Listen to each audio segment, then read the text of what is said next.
اللہ کی بات سناؤ۔ پچھلے زمانے حضور نے فرمایا پچھلے زمانے میں ایک بادشاہ جادو کے زور پہ حکومت کرتا تھا۔ جب وہ ایک جادوگر اس نے رکھا ہوا تھا تو جادوگر اس کو جادو بتاتا، وہ جادو کے زور پر حکومت کرتا۔ جادوگر بوڑھا ہو گیا تو کہنے لگا بادشاہ کوئی نوجوان میرے پاس بھیج دے، اب میں بوڑھا ہو گیا ہوں، میرا پتہ کوئی نہیں، کب مر جاؤں۔ ایک نوجوان کی ڈیوٹی لگائی، بڑا زیرک سمجھدار، اپنے رعایا میں سے چن کے جو ذہین فطرت مزاج بچہ تھا وہ اس نے لگایا۔ اللہ کے محبوب علیہ الصلوۃ والسلام فرماتے ہیں بچہ جادو سیکھنے لگا، وقت گزرنے لگا۔ بچہ جب جادو سیکھنے جاتا تو رستے میں ایک راہب بھی تھا جو انجیل جانتا تھا، وہ اللہ اللہ سکھاتا، لوگوں کو حضرت عیسیٰ علیہ السلام کی تعلیمات سے آگاہ کرتا۔ اس نے دیکھا کہ یہاں بھی لوگ اکٹھے ہیں تو وہ بچہ اس راہب کے پاس بھی اٹھنے بیٹھنے لگا۔ اب جب اس کے ساتھ اس کی گفتگو بڑھنے لگی تو اس کو باتوں میں لذت آنے لگی۔ اس نے راہب نے پوچھا کہ تو کون ہے اور کس طرح سے آیا ہے، کیا تیرا معاملہ ہے؟ اس نے کہا جی میں جادو سیکھنے جاتا ہوں، آپ کی باتیں مجھے بڑی اچھی لگتی ہیں۔ اس نے کہا دین سیکھ، جادو سیکھنے والے کافر ہو جاتے ہیں، قرآن و حدیث سیکھنے والوں کو اللہ کامل ایمان عطا فرماتا ہے۔ فرمایا یہ سیکھ۔ بچہ بیٹھنے لگا، اس کے پاس آنے لگا، باتیں دل میں گھر کرنے لگی۔ ایک وقت آیا کہ مسلمان ہو گیا، اور مسلمان کیسے ہوا؟ بچہ کہتا میں تجربہ کر کے ہوا۔ اب میں تھوڑا سا وقت جادوگر کے پاس بھی جاتا اور باقی سارا وقت وہاں بیٹھتا۔ میں ایک دن جا رہا تھا تو رستے میں اژدہا تھا، بہت بڑا سانپ تھا، رستہ روک کے کھڑا تھا۔ یہ حضور نے بیان کی حدیث، نبی پاک صلی اللہ علیہ وسلم فرماتے ہیں بچہ کہتا ہے کہ رستے کے اندر سانپ ہے، رستے بند ہے، لوگ چھتوں درختوں پہ چڑھے، ہراش ہے۔ کہتے چھوٹا سا روڑا میں نے اٹھایا تو میں نے کہا اللہ اگر جادوگر سچا ہے تو اسے مار دے۔ چھوٹا سا روڑا میں نے پھینکا، اژدہا کوئی نہ مرا۔ پھر چھوٹا روڑا اٹھایا، میں نے کہا اللہ اگر وہ عالم سچا ہے تو اسے مار دے۔ اب جب میں نے روڑا مارا تو اژدہا مر گیا۔ میرے اندر سے گواہی آئی نہیں دین کی باتیں سچی ہیں، نہیں قرآن کی باتیں اسلام سمجھانے کے لیے عرض کر رہا ہوں، اگرچہ اس دور میں انجیل تھی، اللہ رسول کی باتیں اچھی ہیں۔ کہتے میں مسلمان ہو گیا، اب میں نے راہب کے پاس ہی رہنا شروع کر دیا، جادوگر کے پاس چھوڑ دیا اس بچے نے آنا۔ بادشاہ پوچھتا کہاں زیادہ وقت گزارتے ہو تو وہ بات گول کر دیتا۔ وقت تیزی سے بڑھنے لگا، اللہ نے اس نوجوان میں طاقت پیدا کر دی۔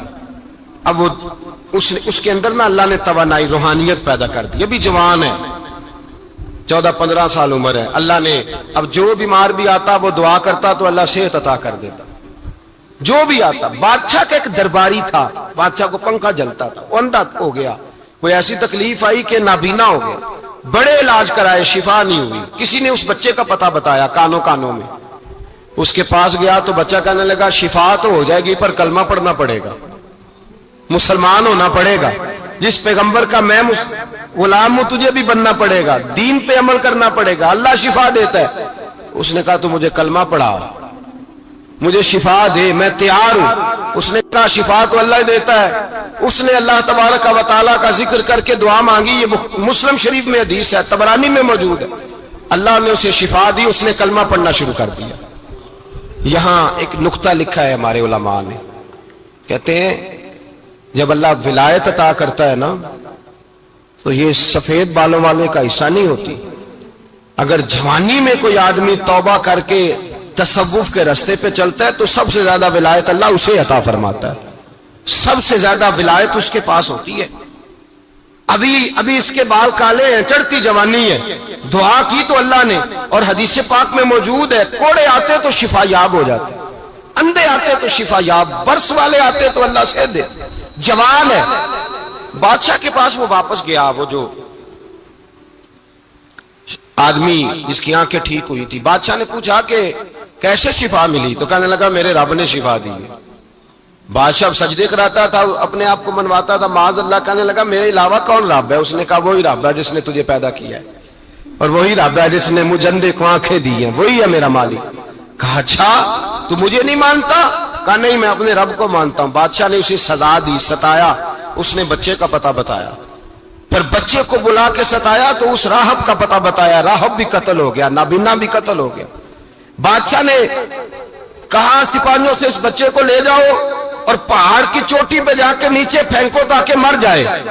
بچہ پہاڑ کی چوٹی پہ گیا تو ہاتھ اٹھا کے کہنے لگا یا اللہ میرے لیے نہیں اپنے لیے، میرے لیے نہیں اپنے لیے انہیں اپنی قدرت کے جلوے دکھا۔ میرے لیے نہیں. اللہ کے بندے اپنی جان بچانے کی دعائیں نہیں مانگتے, اپنے لیے. انہیں اپنی قدرت کے جلوے دکھا, یہ دعا مانگی, جتنے لوگ ساتھ آئے تھے وہ سارے زمین پہ گرے اور سب مر گئے, پہاڑ سے گر کے مر گئے. بچہ واپس سیدھا بادشاہ کے پاس کہنے لگا لو بھائی میرے رب نے مجھے بچا لیا ہے. جوان کا ایمان دیکھو, میرے رب نے مجھے, بولو میرے اللہ نے مجھے ایمان کی گواہی دے رہا ہے, میں بچ گیا ہوں, تو جھوٹا ہے, میرا رب سچا ہے.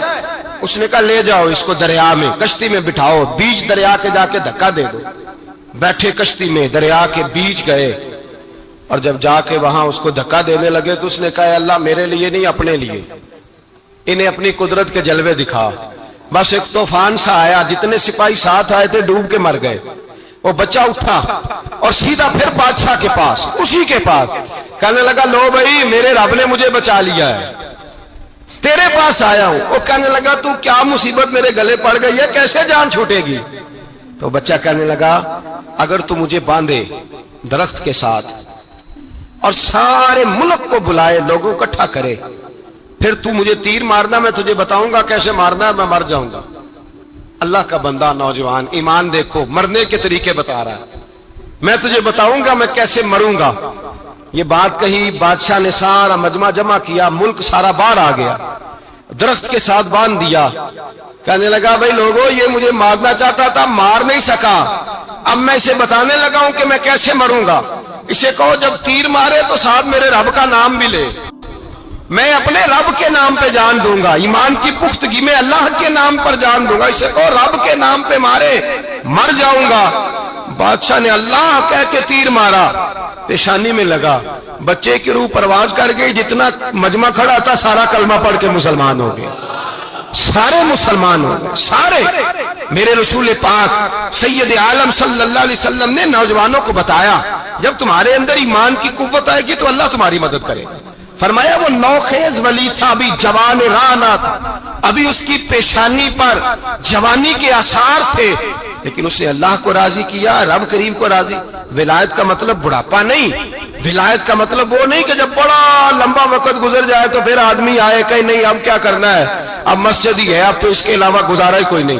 تو اس وقت کا آنا اللہ کی بارگاہ میں قبول تو ہے, لیکن شاباشی اسی کو ملتی ہے جو جوانی کا وقت آئے, جو عین اس وقت آئے جو وقت میرے رسول پاک علیہ السلام کے غلام عبداللہ ابن عمر, حضرت عبداللہ ابن عمر رضی اللہ تعالیٰ عنہ فرماتے ہیں کہ میں نکلا, مجھے سفر کے لیے جانا تھا, تو تھوڑی سی کھجوریں, تھوڑا سا سرکہ, ایک شہد کی بوتل, چیزیں میں نے سفر کے لیے ساتھ رکھ لی.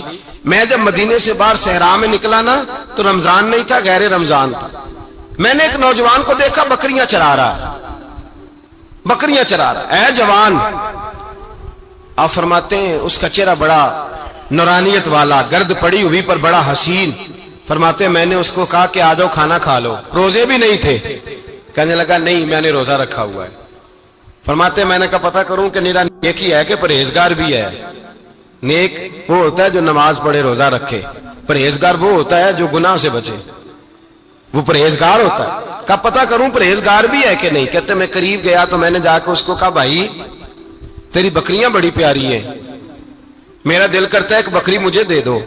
کہتے وہ جوان, غربت بھی, پریشانی بھی, پر دامان توکل کی یہ خوبی ہے کہ اس پر پابند لگے ہوتے ہیں, دھبے نہیں ہوتے. غربت ہے, کہا جناب ایک بکری دے دو. آنے لگا جناب بکریاں میری نہیں, بکریوں کا مالک کوئی اور ہے. کہتے میں نے آزمانے کے لیے کہا کہ بکریوں کے مالک کو کہنا ایک بکری بھیڑیا لے گیا ہے, کہہ دینا بھیڑیا لے گیا ہے. تو کہتے اس نے میری طرف دیکھا, گرد سے اس کے بال لٹے ہوئے, آنکھوں میں روشنی, چہرے پہ اطمینان, لب و لہجے میں ایمان کی طاقت. نوجوان کہنے لگا حضور بکریوں کے مالک کو تو کہہ دوں گا بھیڑیا لے گیا ہے, جب عرش کا مالک پوچھے گا تو کیا جواب دوں گا, اللہ کو کیا جواب دوں گا. کہتے ہیں میں کانپنے لگا, اس کی بات سن کے واپس آیا, جو کام نکلا تھا وہ چھوڑا, واپس لوٹ آیا. میں نے پتہ کیا کس کا غلام ہے, پتہ چلا فلاں آدمی کا ہے. کہتے میں نے پہلے غلام خریدا, پھر پتہ کیا تیرے پاس بکریاں کتنی ہیں, اس نے کہا 400. کہتے میں نے مالک سے ساری بکریاں خریدی, پھر غلام کو بلایا, پھر وہ بکریاں تحفے میں دی, تحفے میں. کہنے لگا حضور یہ سارا کچھ مجھے کیسے ملا. میں نے کہا تیرا ایمان بڑا پختہ تھا تو میرے رب نے تجھے انعام عطا فرمایا.